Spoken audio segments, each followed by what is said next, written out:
Transmitiendo desde la Ciudad de México, Urus Radio, una estación para compartir.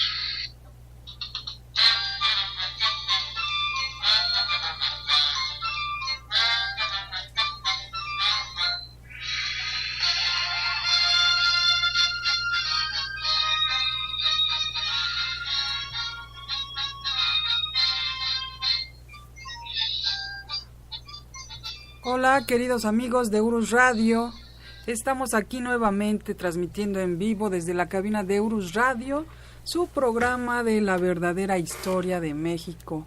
Hoy estamos a 18 de febrero de 2019 y pues aquí estamos nuevamente para ustedes. Y también aquí está el profesor Francisco Mendoza, que ustedes ya lo conocen muy bien, y para quien no lo conocen, pues es quien nos narra estas grandes anécdotas, historias verdaderas de nuestro México. Profesor, ¿cómo está? Buenas noches. Licenciada, con mucho gusto de saludar a nuestros amigos, saludarla a usted, de nuevo ya con nuestro equipo de audio. Me consta que la licenciada hizo un gran esfuerzo para poner al corriente otra vez nuestro equipo y ya estamos aquí de nuevo transmitiendo. Gracias, licenciada, gracias amigos por escucharnos.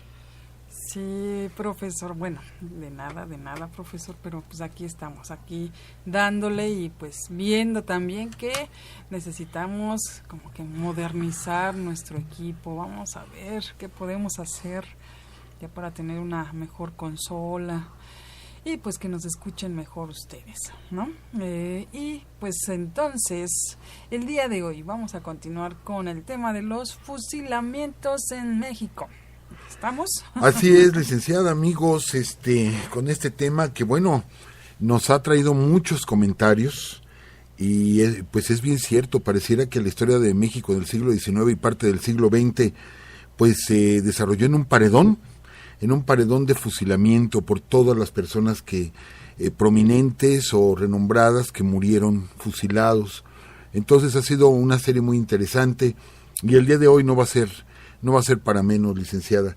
Y bueno, yo aprovecho para enviar un saludo a todos nuestros amigos allá en Estados Unidos, comentar a nuestros amigos allá en Arizona que nos están esperando para el sábado 9 de marzo dar una conferencia. Nos invitaron y con todo gusto estaremos allá en Phoenix, Arizona, el sábado 9 de marzo con una conferencia sobre la historia de los presidentes en México. Bueno, comentarles que ustedes saben que el señor Trump pues ha como hecho muy estrictas las reglas de migración.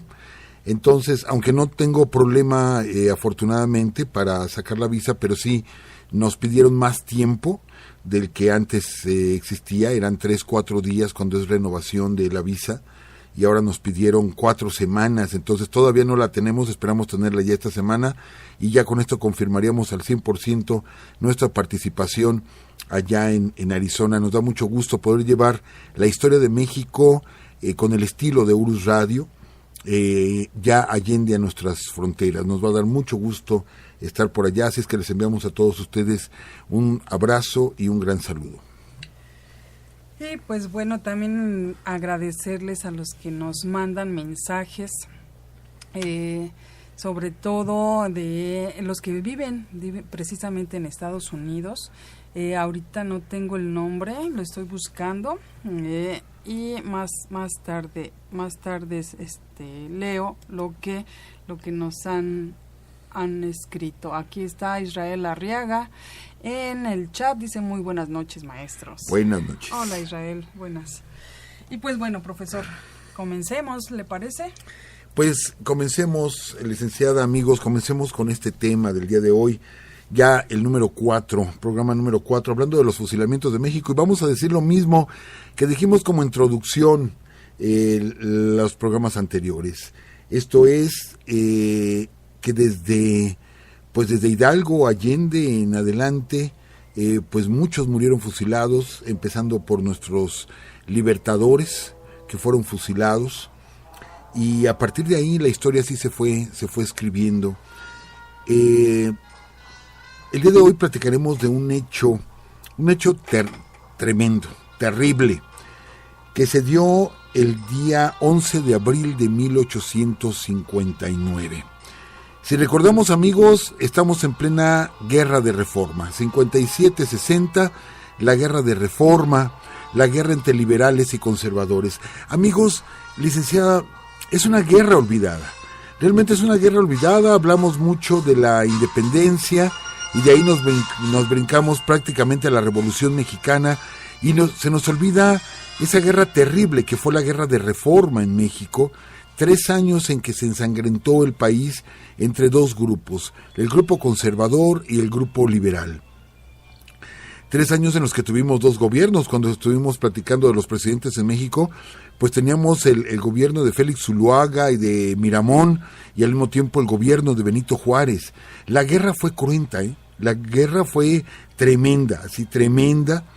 De hecho, lo que vamos a platicar hoy es un ejemplo de, ¿cómo podríamos decirlo?,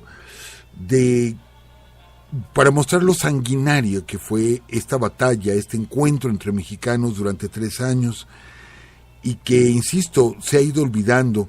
Afortunadamente, historiadores, Pedro Salmerón, Paco Ignacio Taibo, Martín Moreno, que son de corrientes muy distintas, pero hacen mucha mención nuevamente de lo que fue esta guerra de reforma. Y precisamente el 11 de abril de 1859, pues el presidente Juárez había puesto su gobierno en Veracruz, en el puerto de Veracruz, y allá estaba Miramón, que había rentado un par de barcos, porque México no tenía marina. Entonces renta un par de barcos para poder atacar el puerto de Veracruz, que era una ciudad que tenía muros, estaba amurallada la ciudad de Veracruz, y definitivamente no podía entrar Miramón. Entonces contrata un par de barcos. Los norteamericanos apoyan a Juárez y decretan que estos barcos son barcos piratas, y los detienen los barcos, y esto salva de alguna manera a Benito Juárez, pero estaban rodeados allá en Veracruz.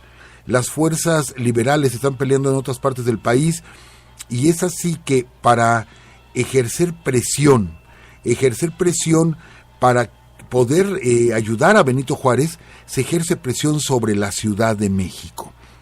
Y entonces es el general Santos de Gollado quien se lanza, ¿sí?, a amenazar la Ciudad de México, obligando con esto que Miramón regresara del puerto de Veracruz para evitar que fuera tomada la Ciudad de México. Pero bueno, Santos de Gollado, González Ortega, etcétera, rodean la Ciudad de México. Bueno, no la rodearon por completo, pero sí la parte suroeste de la ciudad, lo que es Tacubaya, Santa Fe, etcétera. Ahí estaban acantonadas las tropas liberales, listos para tomar la ciudad, y quien estaba a cargo de la defensa de la ciudad sería el general Leonardo Márquez. Leonardo Márquez, vamos a adelantar un poquito, cuando muere Miramón, Mejía y Maximiliano en el Cerro de las Campanas, pues hizo falta uno. Hacía falta uno ahí, era precisamente Leonardo Márquez. Entonces vamos a platicar de él en este programa y en el programa siguiente, porque él hizo falta. Él tendrían que haberlo fusilado ahí en Querétaro, sobre todo por lo que vamos a platicar. Resulta que las tropas de Leonardo Márquez, no podemos negar que era un muy hábil militar, recibe apoyo de diferentes destacamentos que son conservadores, y enfrenta al general Santos de Gollado ahí en Tacubaya. Es un enfrentamiento que dura varias horas, con varias decenas de muertos, y el general Santos de Gollado queda derrotado y escapa de Tacubaya. Entonces, el general Leonardo Márquez toma a varios prisioneros. Vale la pena mencionar, y aquí sí, yo quisiera apelar a todos ustedes, lo que es la profesión del médico. El médico está para proteger la vida, para luchar porque nuestra vida se alargue. No va a vencer jamás a la muerte un médico, jamás la va a vencer, porque tarde o temprano va a llegar para todo mundo. Lo que sí puede hacer es alargar nuestra vida. Entonces los médicos, que sabían que se venía una batalla muy importante, un grupo importante de médicos y estudiantes de medicina que viven cerca de Tacubaya, se aprestan, se preparan, ¿sí?, para poder auxiliar a los heridos que quedaran de esta batalla. Ellos no van a apoyar a uno, no van a apoyar a otros, independientemente de la preferencia política que ellos tengan. Insisto, su profesión como médicos los obliga de una manera moral, ¿sí?, de una manera ética, están obligados a prestar auxilio a cualquier persona. Y esto fue lo que sucedió precisamente, que varios médicos levantan a los heridos, los atienden, los operan, implementan en algunas casas, implementan pequeños hospitales para poder atender a las decenas, inclusive centenares de heridos. Bueno, ya cuando la batalla termina, ¿sí?, caen varios prisioneros, ¿sí? Entonces llega precisamente Miramón, llega a la Ciudad de México, se traslada inmediatamente, o sea, llegó después de la batalla, se traslada directamente a Tacubaya y Leonardo Márquez le dice: tengo prisioneros, ¿qué hago con ellos? Y le dice Miramón, fíjense bien amigos, fusilan a todos los oficiales, ¿sí?, que capturaste. O sea, a la gente de tropa no, a los oficiales. Y para esto había ahí sargentos, había ahí coroneles, etcétera, que fueron capturados por las tropas de Leonardo Márquez y efectivamente fueron fusilados.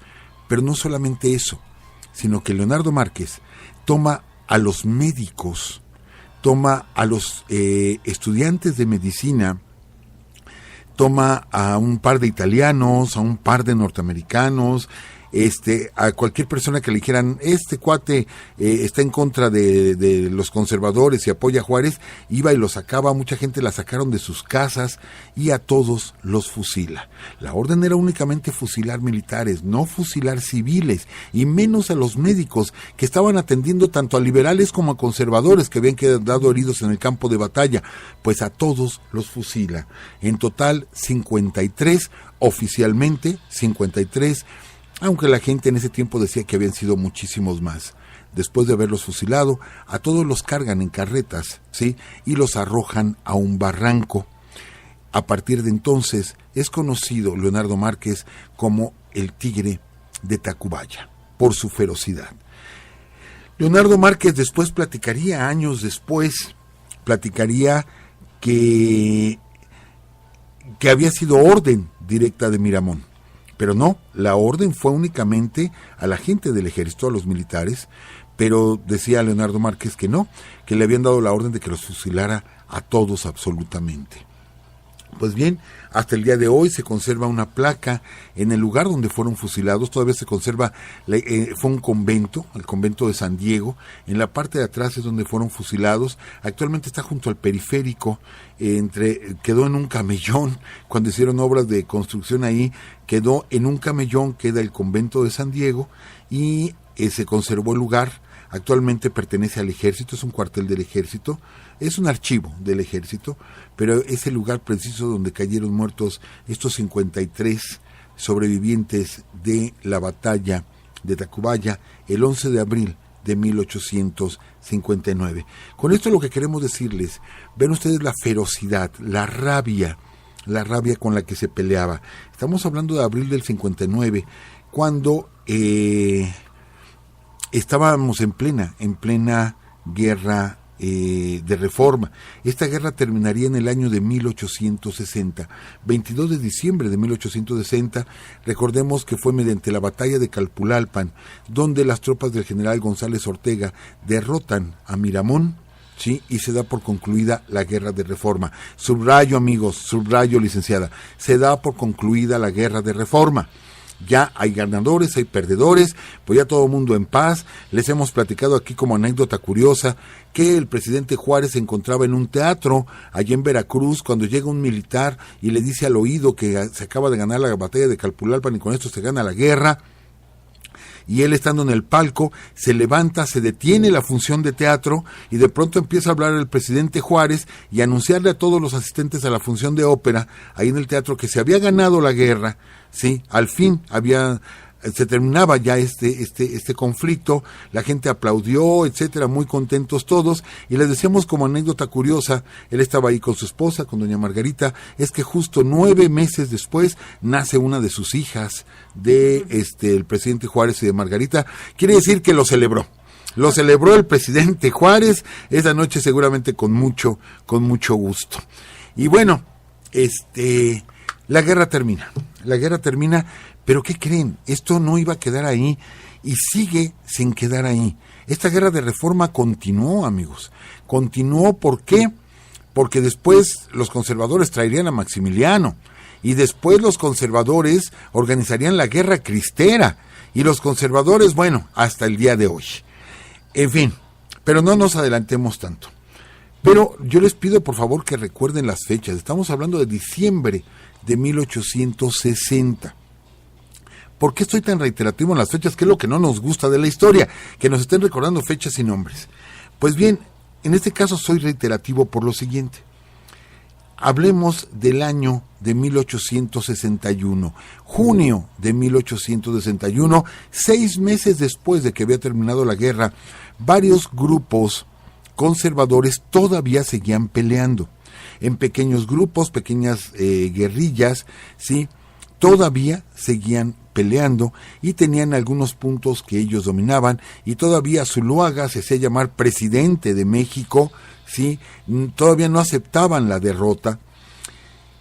Y es entonces, amigos, que uno de los ministros más importantes de Benito Juárez, el licenciado Melchor Ocampo, renuncia al gabinete de Benito Juárez por no estar de acuerdo con algunas de las ideas que estaba manejando el presidente Juárez, y eso es muy normal, vamos. Él no estaba de acuerdo, no es que se pelee con Juárez, simplemente dice, no estoy de acuerdo con esto, renuncio, y se retira a la vida privada. Él tenía una hacienda cerca de la ciudad de Marabatío, en Michoacán, que se llama hasta el día de hoy la hacienda de Pomoca, que al fin de cuentas son las mismas letras del apellido de Ocampo. Ocampo nada más cambió las letras y quedó Pomoca, y ahí se llama su hacienda, que hasta el día de hoy existe, aunque no se puede visitar porque es propiedad privada, pero ustedes podrán, si alguna vez circulan por la carretera o la autopista Guadalajara-Morelia-Tlacomulco, pues a la altura de Marabatío ustedes van a ver un letrero que dice Hacienda Pomoca. Pues precisamente era la hacienda de don Melchor Ocampo. Melchor Ocampo, un gran personaje, muy letrado, ¿sí? Parte del gabinete de Benito Juárez, y bueno, él decide retirarse a la vida privada, y hay dos versiones. Una es que en un paseo que él estaba dando fue hecho prisionero, y otra es que se metieron directamente a la hacienda y lo secuestraron prácticamente a Melchor Ocampo, ¿sí? Y lo llevan a Tepeji del Río. Esto se llevan 3 días. A él lo capturan el último día de mayo de 1861 y 3 días después él estaba ya en Tepeji. A ver, amigos, hace un momento platicamos, amigos, licenciada, que decía Leonardo Márquez que a él le dio la orden Miramón de que matara a los 53 prisioneros allá en Tacubaya. Pues bien, resulta, ¿sí?, que entregan a Melchor Ocampo, se lo entregan a Zuluaga, que se decía, Félix Zuluaga, que se decía presidente de México, y a Leonardo Márquez. Se los entregan. Para esto había un general que había sido hecho prisionero recientemente, se había vestido de civil durante una batalla y había pretendido escapar, pues en un enfrentamiento lo capturan y lo llevan, ¿sí?, también a ese mismo lugar, a Tepeji del Río. Entonces, ¿sí?, Leonardo Márquez da la orden, fusilen al prisionero, ¿sí? Inmediatamente un comandante, ¿sí?, sale, agarran a Melchor Ocampo, se lo llevan y lo fusilan. Ahorita platicamos los detalles del fusilamiento, pero posteriormente, porque este fusilamiento causó un impacto tremendo en la sociedad mexicana. Y para defenderse, Leonardo Márquez dijo, no, a ver, yo les dije que fusilaran al otro, yo no les dije que a Melchor Ocampo, ¿sí? Félix Zuluaga dijo que él cuando se enteró ya lo habían fusilado, que llegó un oficial y le dijo, ya cumplimos la orden. ¿Cuál orden? Pues de fusilar a Melchor Ocampo. ¿Y quién dio esa orden? Pues la dio el general Leonardo Márquez. Y llaman a Leonardo Márquez y dice, ¿cómo crees que fusilaron a Ocampo? No, yo les dije que fusilaran al otro, ¿sí? Pero se equivocaron y por eso fusilaron a Melchor Ocampo. O sea, otra vez un error, otra vez yo no fui, fue la otra persona.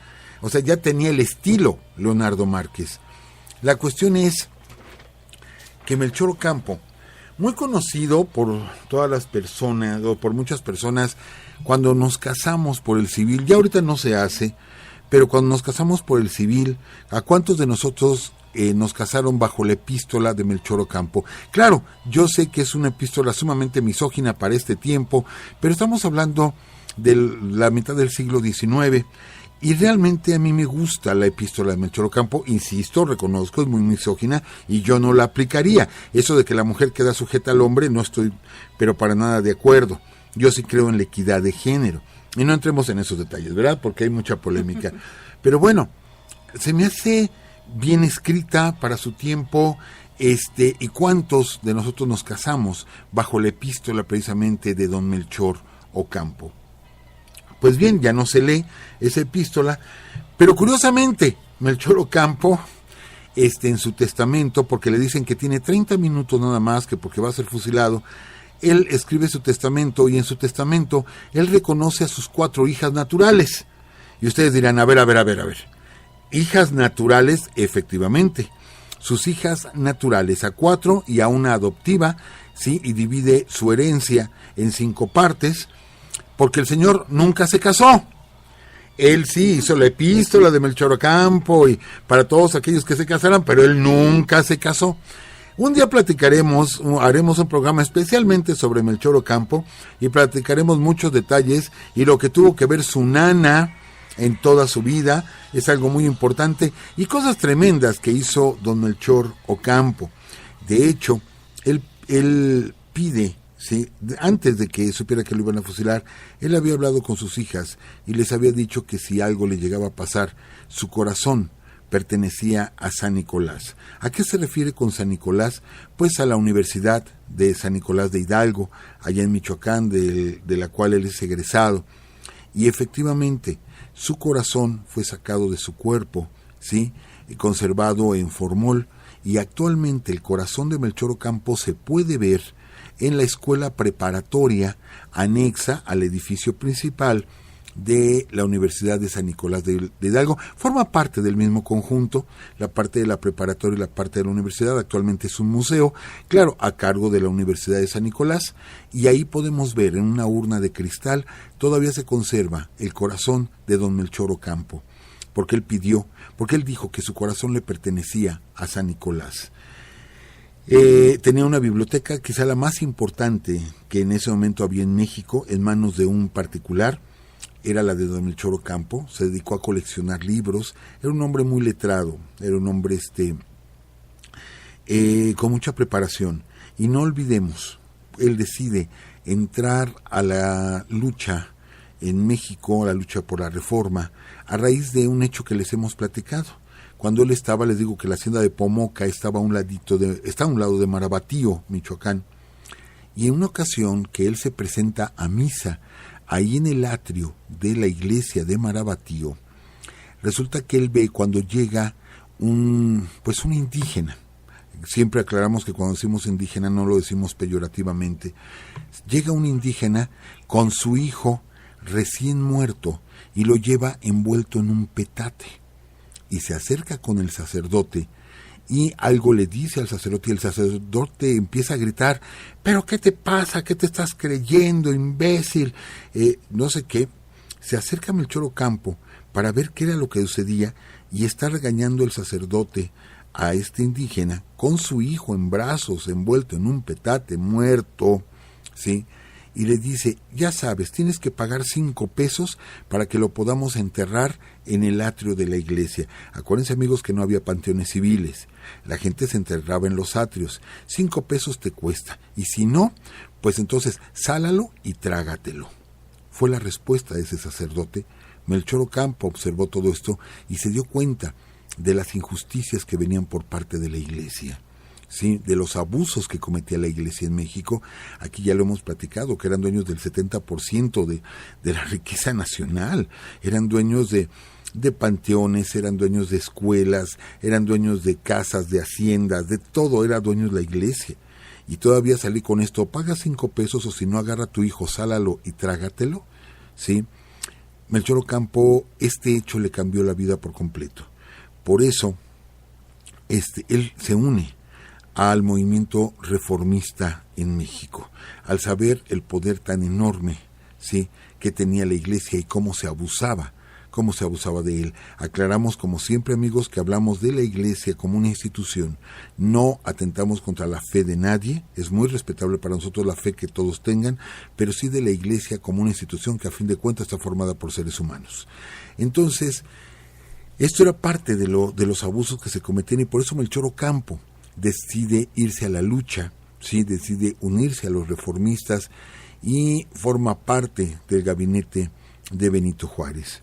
Cuando él va a ser fusilado, se acerca un sacerdote y le ofrece la confesión y dijo que no la necesitaba, ¿sí? Solamente pide poder hacer un testamento donde deja la herencia de sus hijas, y las reconoce como sus hijas, a pesar de haber sido hijas naturales, y se dispone a morir. De hecho, él traía 40 pesos en la bolsa y empieza a repartirlos entre los soldados y les pide que por favor le disparen a su mano, y él iba a poner la mano en el corazón y que ahí le dispararan. Pretenden ponerlo de espaldas, como si fuera un traidor. Él se niega a quedar de espaldas.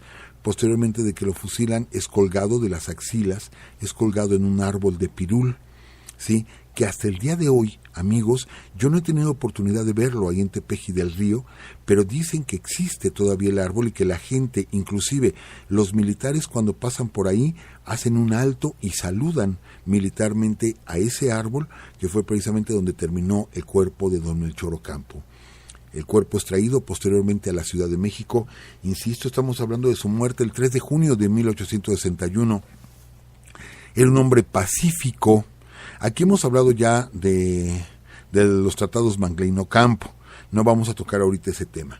Él era un hombre pacífico, ¿sí?, un hombre letrado, un hombre que ayudaba a la gente. Cuando la noticia llega a la Ciudad de México, causa conmoción.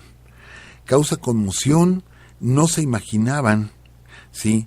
De hecho, sabían que lo habían hecho prisionero, mandan varias cartas, una de ellas las contesta Leonardo Márquez, donde dice: pues tu carta llegó tarde y el señor Ocampo ya lo fusilamos por órdenes de Zuluaga. Les digo, él siempre se lavó las manos, Leonardo Márquez. Causó conmoción, ¿sí? Imagínense el impacto al haber traído su cuerpo, al haber sido velado en el recinto de la Cámara de Diputados, que se ordenó a los diputados, la ciudad y el país estuvo 3 días en duelo. Todos los diputados, por orden presidencial, se les pidió que durante 9 días se vistieran de negro, ¿sí?, por el luto de Ocampo.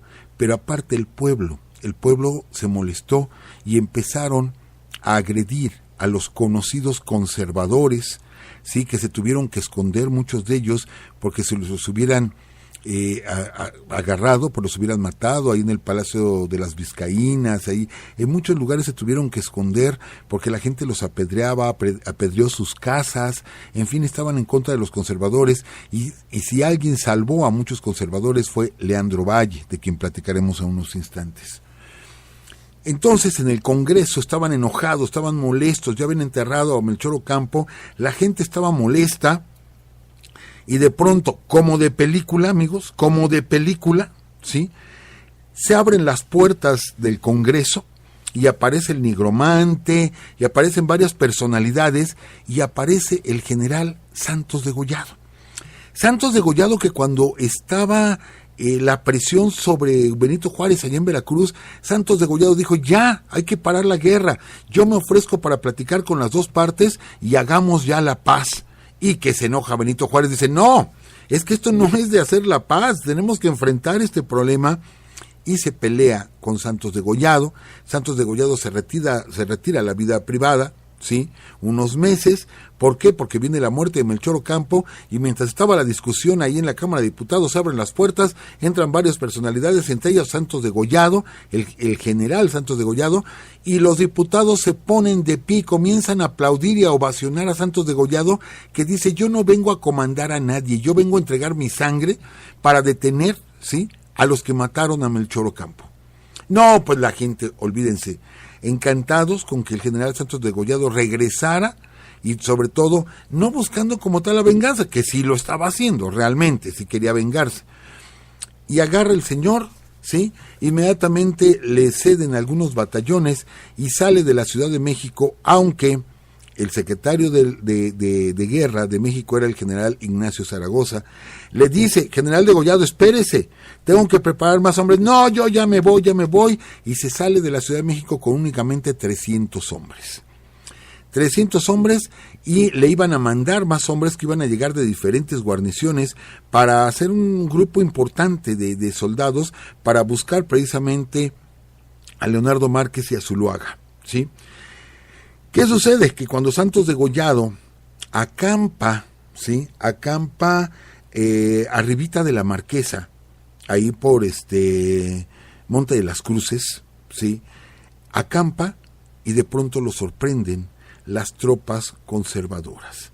Lo sorprenden, lo rodean, se da una batalla muy desigual, y cae herido el general Santos Degollado.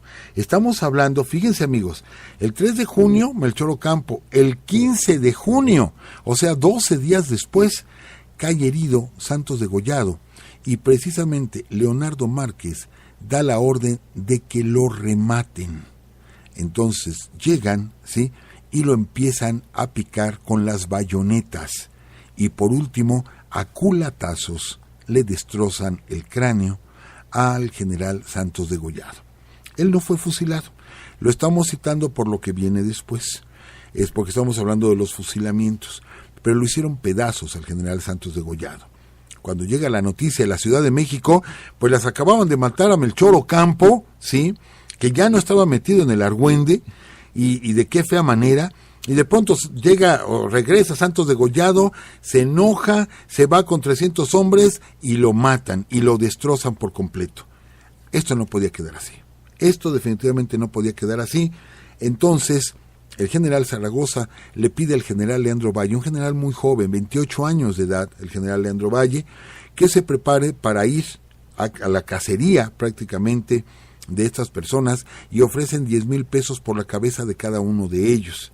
El general Leandro Valle efectivamente sale ya con un destacamento muchísimo mayor de soldados a buscar a Zuluaga y a buscar a Márquez. Y arribita de Coajimalpa es sorprendido Leandro Valle. Es hecho prisionero Leandro Valle, ¿sí? Entonces le dicen que lo van a fusilar, y le dicen que tiene 30 minutos para ponerse en paz. Entonces él dice: pues qué bueno que a mí me dan 30 minutos, porque si yo hubiera agarrado a Leonardo Márquez no le doy ni 3 minutos, ¿sí? Él sabía lo que se le venía encima, y efectivamente es fusilado el general Leandro Valle el 23 de junio, 8 días después de la muerte de Santos Degollado. Entonces, del 3 de junio del 61 al 23 de junio, estamos hablando en 20 días, 3 grandes personalidades de los liberales en México, Melchor Ocampo, Santos Degollado y Leandro Valle, caen muertos en solamente 20 días, ¿sí? Fue una tragedia en México, el luto en la Ciudad de México, el luto en la parte liberal, y obviamente salieron a la búsqueda de estos hombres para poderlos castigar, ¿sí?, por lo que habían hecho, por los abusos que habían cometido. Años después, insisto, Leonardo Márquez negaría muchas de estas cosas o le echaría la culpa a los demás, ¿sí? Ellos sabían que se les venían todos encima, se tenían que esconder. Estamos hablando de 1861, y para esto algunos mexicanos que habían perdido la guerra de reforma en el 60, pues ya se habían asilado en los estados, en Europa, perdón, se habían asilado, y estamos hablando ya ahorita del 61, y en 1862 regresan muchos de ellos, con el ejército francés. Leonardo Márquez, entre ellos, participa en la batalla del 5 de mayo, ¿sí?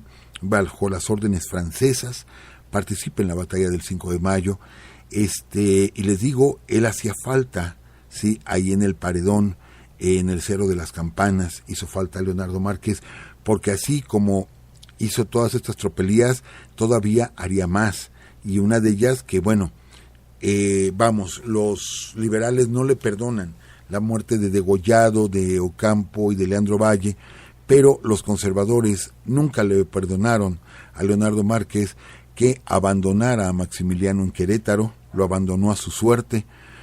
Les platico, les adelanto un poquito lo que va a ser de Leonardo Márquez. De ahí que cuando dicen el que la hace la paga, pues amigos, no siempre sucede, porque resulta que Leonardo Márquez es el que se enfrenta aquel 2 de abril del 67 contra Porfirio Díaz en la ciudad de Puebla. Leonardo Márquez abandona, de esto vamos a platicar la próxima semana con detalle, cómo fue el fusilamiento de Maximiliano Miramón y Mejía, y hablaremos con más detalle de Leonardo Márquez, cómo deja a Maximiliano y se lleva a la caballería, ¿sí? Más de 3,000 jinetes se van con Leonardo Márquez supuestamente a buscar apoyo a la Ciudad de México. Márquez sabe que Porfirio Díaz está en Puebla, se enfrentan, o sea, Márquez va hacia Puebla, se enfrentan, pierde Leonardo Márquez, se viene huyendo a la Ciudad de México, en la Ciudad de México se esconde con unos amigos norteamericanos, ¿sí? Hasta que le ponen precio a su cabeza, él tiene miedo que lo traicionen y sale de la Ciudad de México escondido hacia la ciudad de Toluca. En Toluca, que tenía algunos amigos, ninguno de ellos lo quiere ayudar, entonces se disfraza de arriero y entre veredas y caminos llega hasta el puerto de Veracruz. Ahí en el puerto de Veracruz se esconde en un panteón, en una tumba de un panteón, en una cripta, sí, bueno, no la tumba, sino en una cripta. Ahí se esconde Leonardo Márquez, ahí dura bastante tiempo escondido y algunos amigos le llevaban de comer, pero escondido en pleno panteón en una cripta. Ahí le llevan un disfraz. Él se disfraza, como él era blanco, de origen español, pues, él se disfraza de marino inglés, ¿sí? Y le consiguen que se pueda trepar a un barco inglés. Y precisamente ahí en el puerto de Veracruz se cruza tú a tú con Porfirio Díaz, y Porfirio Díaz no lo reconoció. Que Porfirio Díaz estaba buscándolo y quería la cabeza de Leonardo Márquez, y se cruzó con él y no lo reconoció. Tan perfecto era el disfraz, se embarca hacia La Habana y se va a Cuba. Allá en Cuba duraría muchos años. Posteriormente, cuando Porfirio Díaz es presidente de México, ¿sí? Él pide el indulto y se lo da. Porfirio Díaz, que tanto lo buscó, que se enfrentó contra él el 2 de abril, que lo quiso capturar por ser un gran traidor y sobre todo por los asesinatos de Degollado, de Ocampo y de Leandro Valle, y no lo pudo atrapar, lo perdona Porfirio Díaz y lo deja que regrese a México. Pero un periodista se da cuenta de esto, y cuando llega Leonardo Márquez a México y toma el tren, ya existía la estación de trenes de Buenavista, la gente saca un artículo en un periódico, la gente se entera de que va a llegar Leonardo Márquez a México, y varios de los, no sobrevivientes, familiares, ¿sí? Descendientes de aquellos muertos en Tacubaya, en el año de 1859, se enteran que el asesino de sus parientes de 40 años atrás iba a regresar a México, y se van a Buenavista y arman tremenda trifulca, sí, queriendo agredir al general Márquez. Márquez ya muy grande, sí, muy grande de edad, está unos días en la Ciudad de México, pero no soporta la presión de la gente que lo insultaba, que lo quería agredir, y decide regresarse a Cuba, y allá en La Habana fallece años después, 1903-1904, fallece tranquilamente en su cama. Después de todo lo que hizo Leonardo Márquez, termina falleciendo tranquilamente en su cama, sin regresar a México. Amigos, yo no es que critique, pues, o sea, aclaro eso, pero ese dicho de que el que la hace la paga, les digo, pues no siempre, sí, seguido sale, pero no siempre sucede, porque el general Leonardo Márquez, la verdad, la libró y no pagó todo lo que hizo en esta vida, ¿sí? Y bueno, se nos fue el tiempo, licenciada, platicando precisamente del general Márquez, Pero es importante, porque esta parte de la historia de México, quiero hacerles de nuevo notar lo que era la violencia, lo que era el ser sanguinarios, el odio, que a pesar de haber terminado ya la guerra, el odio continuaba y era destrozarse, y por eso los conservadores no perdieron a gusto, ahora sí por decirlo de alguna manera, no perdieron a gusto y deciden ir a Europa y traer a un príncipe extranjero, bueno, traer a 3 ejércitos extranjeros, 2 se retiran, se queda el ejército francés, pierden en Puebla, pero el año siguiente recuperan Puebla, llegan a la Ciudad de México, imponen a Maximiliano, pero era por la rabia, el coraje que tenían los conservadores, ¿sí? Todos ellos descendientes de españoles. Ajá. Y bueno, sabemos cómo acaba la historia, que les vamos a platicar la semana que entra, lo que fueron esos fusilamientos, y que era importante entender lo que pasó antes para entender por qué no hubo perdón. ¿Por qué Miramón, que estuvo de todos modos inmerso en la cuestión de los asesinatos en Tacubaya, no iba a ser perdonado? No lo iban a perdonar. A Mejía sí lo perdonaron, pero él decidió correr la misma suerte que el emperador, ¿sí? Y Maximiliano, bueno, al fin de cuentas era un extranjero gobernando en México. Entonces, todo esto es una tesis de nosotros. Todo lo que sucede en el Cerro de las Campanas tenía mucho que ver lo que había pasado 6 años antes, precisamente con Degollado, Ocampo y Leandro Valle. ¿Qué le parece toda esta historia, licenciada?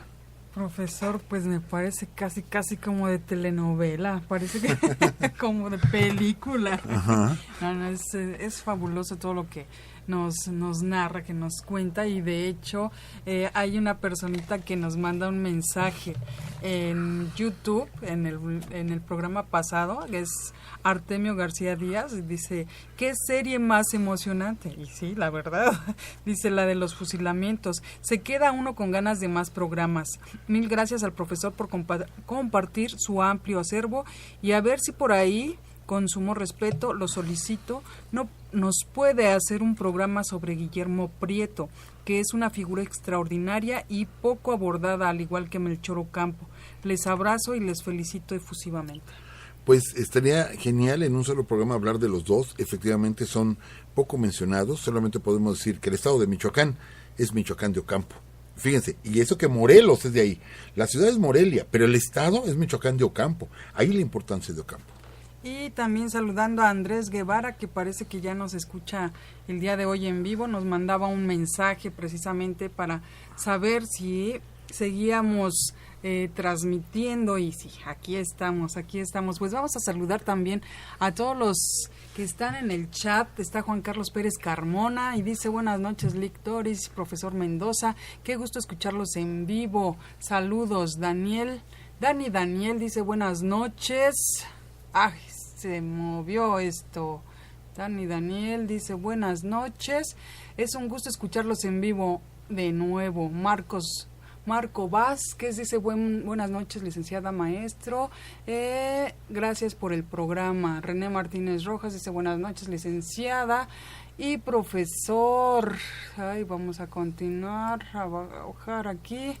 ¿Quién sigue, profesor? Juan Carlos Pérez, por favor. Dice, buen inicio de semana para todos, un poco tarde, pero lo escucharé completo en un momento, licenciado, ya que los descargo de inmediato para no perder esta muy amena e interesante nuestra historia. Un fuerte abrazo, un saludo, muchas gracias. Andrés Guevara dice, buenas noches, primera vez que los escucho en vivo, es un placer, saludos y excelente programa, muchas gracias. Y Juan Carlos Pérez Carmona, bienvenido Andrés a la familia Urus Radio. Saludos a todos, me encantó Juan Carlos Pérez Carmona, qué bueno que lo mencionas así, la familia de Urus Radio. Y pues gracias. Sí, así somos la familia de Urus Radio, y pues bienvenido. Qué bueno que ya nos estás escuchando en vivo. Y pues también quiero saludar a varias personitas que nos han mandado mensajes también a la página de Facebook.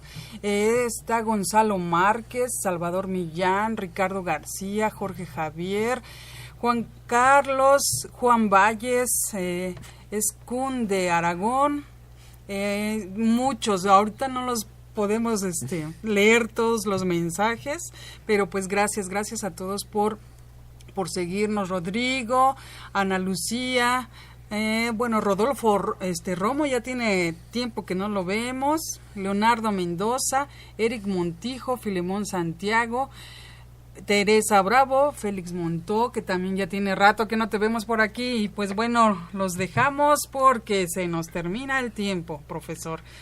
Por acá lo escuchamos la próxima semana. La próxima semana, precisamente con el fusilamiento de Miramón, de Mejía y de Maximiliano y de Santiago Vidaurri, que es un fusilamiento muy especial. ¿Ah, sí? Bueno, vamos a escucharlo entonces. Pues que estén muy bien, cuídense y aquí estamos nuevamente con ustedes la próxima semana. Y pues en un momento más nos van a cortar, ya lo sé bien, dice también, no, ya lo vimos. Y pues bueno, recuerden también que nos encuentran en YouTube, nos encuentran en iTunes y también en iVoox. Todos nuestros programas ahorita los vamos a estar subiendo en iVoox. Y pues bueno, que estén muy bien, cuídense mucho y hasta luego. Andrés Guevara. Andrés. Muchas gracias, es la primera vez en vivo, pero ya me aventé todos los audios de iVoox y voy por los de Spreaker. Muy bien, pues que los disfrutes. Gracias, Andrés. Y pues por acá los esperamos.